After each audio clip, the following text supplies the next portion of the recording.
भगता की टेक तू, संता की ओट तू, भगता की टेक तू, संता की ओट तू, सच्चा सिरजनहारा, सच्चा सिरजनहारा।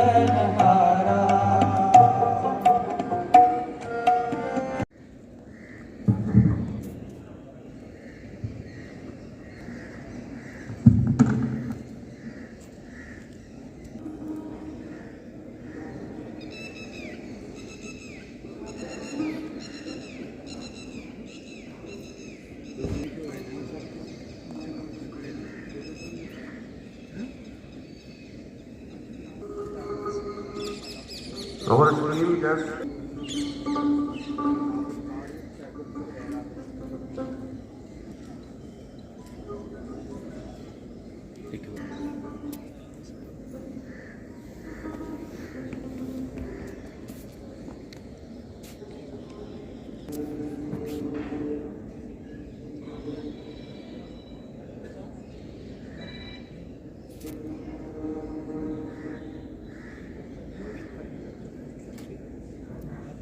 thank you.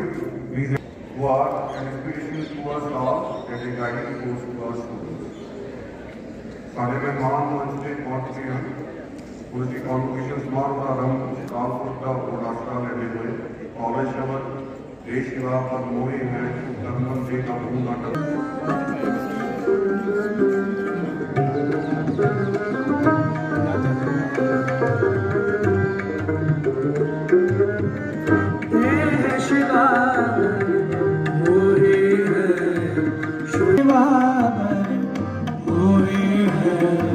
शुभ कर्मन पे काबू न करो, न डरो यार जीत करो, निश्चय कार्य अपनी जीत करो।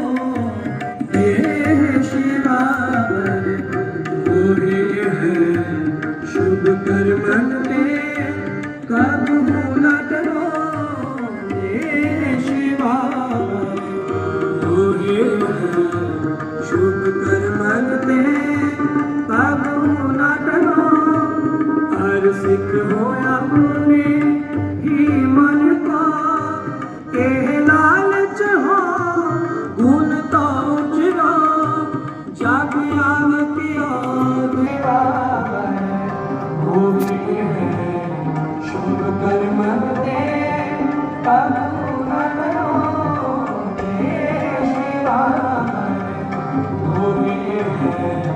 शुभ कर्मन पे काबू न डरो, शुभ कर्मन पे काबू न डरो, शुभ कर्मन पे काबू न।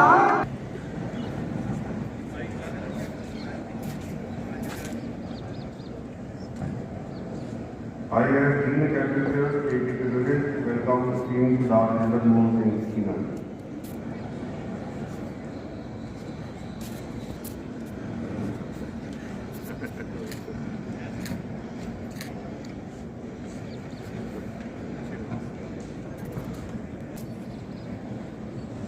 Today, 116 convocation is attributed to the achievements of those students who have achieved success through unceasing action and hard work.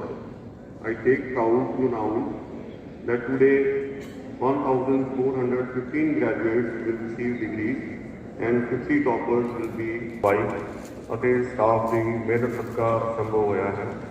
ਮੈਂ ਪ੍ਰਿੰਸੀਪਲ ਡਾਕਟਰ ਮਹਿਲ ਸਿੰਘ ਜੀ ਨੂੰ ਬੇਨਤੀ ਕਰਾਂਗਾ ਕਿ ਉਹ ਸਾਲ 2020-21 ਦੀ ਸਾਲਾਨਾ ਰਿਪੋਰਟ ਪੇਸ਼ ਕਰਨ।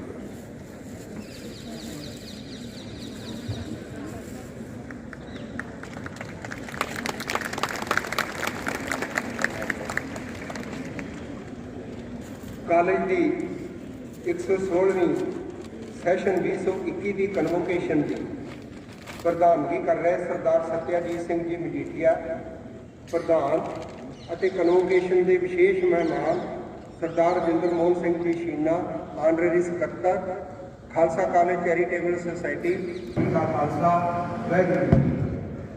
ਅੱਜ ਦੀ ਕਨਵੋਕੇਸ਼ਨ ਸੈਸ਼ਨ 2021 ਵਿੱਚ डिग्री ਅਤੇ ਮਾਸਟਰ ਡਿਗਰੀ ਪਾਸ ਕਰਨ ਵਾਲੇ ਵਿਦਿਆਰਥੀਆਂ ਨਾਲ ਸੰਬੰਧਿਤ ਹੈ। ਇਸ ਸੈਸ਼ਨ 2021 ਦੌਰਾਨ ਵੱਖ-ਵੱਖ ਕੋਰਸਾਂ ਵਿੱਚ ਕਾਲਜ ਦੇ 50 ਵਿਦਿਆਰਥੀਆਂ ਨੇ ਯੂਨੀਵਰਸਿਟੀ ਦੇ ਟੌਪਰ ਵਿਦਿਆਰਥੀਆਂ ਤੋਂ ਵੀ ਵੱਧ ਨੰਬਰ ਲੈ ਕੇ ਗੋਲਡ ਮੈਡਲ ਤੇ ਕੈਸ਼ ਇਨਾਮ ਹਾਸਲ ਕੀਤੇ। ਕਾਲਜ ਦੀਆਂ ਵੱਖ-ਵੱਖ ਕਲਾਸਾਂ ਦੇ 50 ਹੋਰ ਵਿਦਿਆਰਥੀਆਂ ਨੇ ਵੀ ਗੋਲਡ ਮੈਡਲ ਅਤੇ ਕੈਸ਼ ਇਨਾਮ ਪ੍ਰਾਪਤ ਕੀਤੇ ਹਨ। ਕਾਲਜ ਵਿੱਚ ਸੈਸ਼ਨ 2021 ਦੌਰਾਨ ਵੱਖ-ਵੱਖ ਨੈਸ਼ਨਲ ਅਤੇ ਮਲਟੀਨੈਸ਼ਨਲ ਕੰਪਨੀਆਂ ਦੇ ਹੋਰ ਅਦਾਰਿਆਂ ਵਿੱਚ 221 ਵਿਦਿਆਰਥੀਆਂ ਦੀ ਪਲੇਸਮੈਂਟ ਹੋਈ ਹੈ। ਕਾਲਜ ਵਿੱਚ ਲੜਕੇ ਅਤੇ ਲੜਕੀਆਂ ਦੀਆਂ 37 ਸਪੋਰਟਸ ਦੀਆਂ ਟੀਮਾਂ ਹਨ। ਕਾਲਜ ਨੇ 10 ਇੰਟਰਨੈਸ਼ਨਲ ਮੁਕਾਬਲਿਆਂ ਵਿੱਚ 4 ਗੋਲਡ ਮੈਡਲ ਅਤੇ 3 ਸਿਲਵਰ ਮੈਡਲ ਹਾਸਲ ਕੀਤੇ ਹਨ। ਕਾਲਜ ਨੇ ਨੈਸ਼ਨਲ ਅਤੇ ਆਲ ਇੰਡੀਆ ਯੂਨੀਵਰਸਿਟੀ ਮੁਕਾਬਲਿਆਂ ਵਿੱਚ 34 ਗੋਲਡ, 23 ਸਿਲਵਰ ਅਤੇ 19 ਬ੍ਰੌਂਜ਼ ਮੈਡਲ ਜਿੱਤੇ ਹਨ। ਲੜਕੇ ਅਤੇ ਲੜਕੀਆਂ ਦੀਆਂ 37 ਟੀਮਾਂ ਵਿੱਚੋਂ 26 ਪਹਿਲੇ, 7 ਦੂਜੇ, 4 ਤੀਜੇ ਸਥਾਨ ਤੇ ਰਹੀਆਂ ਹਨ। ਯੂਨੀਵਰਸਿਟੀ ਵਿੱਚ ਕਾਲਜ ਦੇ ਸਪੋਰਟਸ ਦੀ ਸਮੁੱਚੀ ਕਾਰਜਕਾਰੀ ਵਿੱਚ ਗੁਰੂ ਨਾਨਕ ਦੇਵ ਯੂਨੀਵਰਸਿਟੀ ਦੀ ਓਵਰਆਲ ਚੈਂਪੀਅਨਸ਼ਿਪ ਲਈ ਦਾਅਵੇਦਾਰੀ ਵਿੱਚ ਸਭ ਤੋਂ ਅੱਗੇ ਹੈ। ਇਸ ਤੋਂ ਇਲਾਵਾ ਯੂਨੀਵਰਸਿਟੀ ਵੱਲੋਂ ਮੌਲਾਨਾ ਆਜ਼ਾਦ ਟਰਾਫੀ ਹਾਸਲ ਕਰਨ ਲਈ ਕਾਲਜ ਵੱਲੋਂ ਸਭ ਤੋਂ ਵੱਧ ਯੋਗਦਾਨ ਪਾਉਣ ਕਾਰਨ ਸ਼ਹੀਦ ਭਗਤ ਸਿੰਘ ਯਾਦਗਾਰੀ ਟਰਾਫੀ ਦੀ ਵੀ ਕਾਲਜ ਦੀ ਦਾਅਵੇਦਾਰੀ ਪੇਸ਼ ਹੈ। ਕਾਲਜ ਦੇ 135 ਖਿਡਾਰੀਆਂ ਆਲ ਇੰਡੀਆ ਇੰਟਰ ਯੂਨੀਵਰਸਿਟੀ ਮੁਕਾਬਲਿਆਂ ਲਈ ਚੁਣੇ ਗਏ ਹਨ। ਸੈਸ਼ਨ 2021 ਵਿੱਚ ਸੱਭਿਆਚਾਰਕ ਗਤੀਵਿਧੀਆਂ ਵਿੱਚ ਵੀ ਕਾਲਜ ਨੇ ਯੂਨੀਵਰਸਿਟੀ ਦੇ ਜੋਨਲ ਯੂਥ ਫੈਸਟੀਵਲ ਵਿੱਚ ਓਵਰਆਲ ਚੈਂਪੀਅਨਸ਼ਿਪ ਜਿੱਤੀ ਹੈ। ਨਾਲ ਇੰਟਰ ਜੋਨਲ ਮੁਕਾਬਲਿਆਂ ਵਿੱਚ ਲਿਟਰੇਰੀ ਅਤੇ ਥੀਏਟਰ ਦੀਆਂ ਟਰਾਫੀਆਂ ਦੇ ਨਾਲ overall second runner up trophy ਵੀ ਜਿੱਤੀ ਹੈ। ਭੰਗੜਾ, ਥੀਏਟਰ, ਸ਼ਬਦ, ਗਜ਼ਲ, ਕਵਿਤਾ ਅਤੇ ਵੈਸਟਰਨ ਮਿਊਜ਼ਿਕ ਸਮੇਤ ਕਾਲਜ ਨੇ 15 ਪਹਿਲੀਆਂ ਪੋਜੀਸ਼ਨਾਂ ਅਤੇ 8 ਦੂਜੀਆਂ ਪੋਜੀਸ਼ਨਾਂ ਹਾਸਲ ਕਰਦਿਆਂ ਹੋਇਆ ਕੁੱਲ 30 ਪੋਜੀਸ਼ਨਾਂ ਹਾਸਲ ਕੀਤੀਆਂ ਹਨ। ਇਸ ਤੋਂ ਇਲਾਵਾ ਝੂਮਰ, ਸ਼ਬਦ ਗਾਇਨ ਅਤੇ ਲੋਕ ਗੀਤ ਵਿੱਚ 4 ਰਾਸ਼ਟਰੀ ਪੱਧਰ ਅਤੇ 1 ਸਟੇਟ ਪੱਧਰ ਦੀ ਪੋਜੀਸ਼ਨ ਹਾਸਲ ਕੀਤੀ ਹੈ। ਕਾਲਜ ਨੇ UGC ਤੋਂ college with potential for excellence ਅਤੇ 6,60,000 ਦੀ ਗ੍ਰਾਂਟ ਅਤੇ ਪਰਵਰਿਸ਼ ਸਕੀਮ ਅਧੀਨ 14,20,000 ਦੀ ਗ੍ਰਾਂਟ ਹਾਸਲ ਕੀਤੀ ਹੈ। ਲਗਾਤਾਰ ਕਾਲਜ ਵਿੱਚ ਸਕਿੱਲ ਡਿਵੈਲਪਮੈਂਟ ਸੈਂਟਰ ਵਿਖੇ ਸਵੈ ਰੁਜ਼ਗਾਰ ਸ਼ੁਰੂ ਕਰਨ ਲਈ ਛੋਟੇ ਘਰੇਲੂ ਕਿਸਮ ਦੇ ਕਈ ਸ਼ਾਰਟ ਟਰਮ ਕਿੱਤਾਮੁਖੀ ਕੋਰਸਾਂ ਸੰਬੰਧੀ 300 ਵਿਦਿਆਰਥੀਆਂ ਨੂੰ ਸੈਸ਼ਨ 2021 ਦੌਰਾਨ ਸਿਖਲਾਈ ਦਿੱਤੀ ਗਈ ਹੈ। ਪਰਮਾਤਮਾ ਦੀ ਅਪਾਰ ਬਖਸ਼ਿਸ਼ ਨਾਲ ਸਾਡੀ ਪ੍ਰਬੰਧਕ ਕਮੇਟੀ ਦੇ ਪ੍ਰਧਾਨ ਸਰਦਾਰ ਸਤਿਆਜੀਤ ਸਿੰਘ ਜੀ ਮਜੀਠੀਆ, ਆਨਰੇਰੀ ਸਕੱਤਰ ਸਰਦਾਰ ਵਰਿੰਦਰ ਮੋਹਨ ਸਿੰਘ ਜੀ ਸ਼ੀਨਾ ਅਤੇ ਇਹਨਾਂ ਦੀ ਸਮੁੱਚੀ ਟੀਮ ਦੀ ਅਗਵਾਈ ਅਤੇ ਸਮੁੱਚੇ ਸਟਾਫ ਦੀ ਮਿਹਨਤ ਸਦਕਾ ਕਾਲਜ ਨੇ ਸਭ ਪਾਸਿਆਂ ਤੋਂ ਕਈ ਪ੍ਰਾਪਤੀਆਂ ਕੀਤੀਆਂ ਹਨ। ਅੱਜ ਦੀ ਕਨਵੋਕੇਸ਼ਨ ਵਿੱਚ ਡਿਗਰੀ ਲੈਣ ਵਾਲੇ 1626, ਜਿਸ ਵਿੱਚੋਂ PG ਦੇ 472 ਅਤੇ UG ਦੇ 1153 ਵਿਦਿਆਰਥੀਆਂ ਨੂੰ ਸਮੁੱਚੀ ਮੈਨੇਜਮੈਂਟ ਕਮੇਟੀ ਅਤੇ ਸਟਾਫ ਵੱਲੋਂ ਬਹੁਤ ਮੁਬਾਰਕਾਂ। ਵਾਹਿਗੁਰੂ ਜੀ ਕਾ ਖਾਲਸਾ, ਵਾਹਿਗੁਰੂ ਜੀ ਕੀ ਫਤਿਹ। Convocation open. To have duly qualified to receive the degree of BSc Honours in Sociology and Agriculture, BSc Food Science and Technology, BSc Biotechnology, BSc Medical, Information Technology, Fashion Designing, to which degree I say they may be accepted.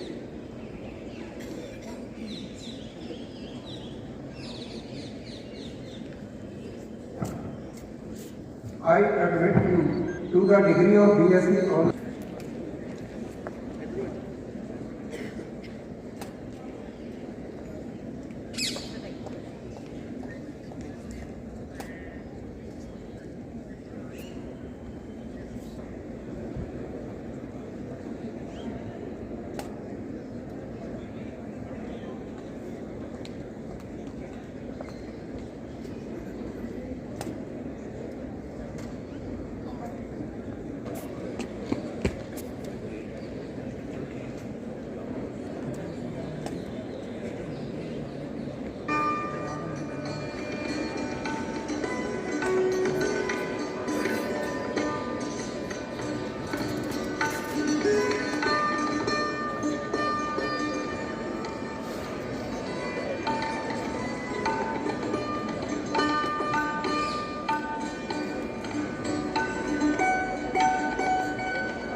place for them will definitely follow your words.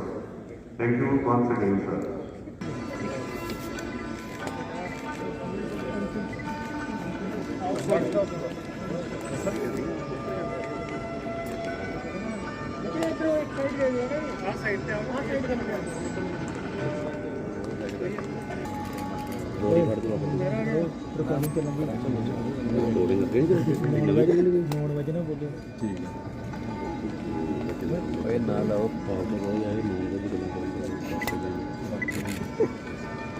ਮੈਨੂੰ ਤਿਆਰ ਖੁੱਲਣਾ ਹੀ ਪੈਣਾ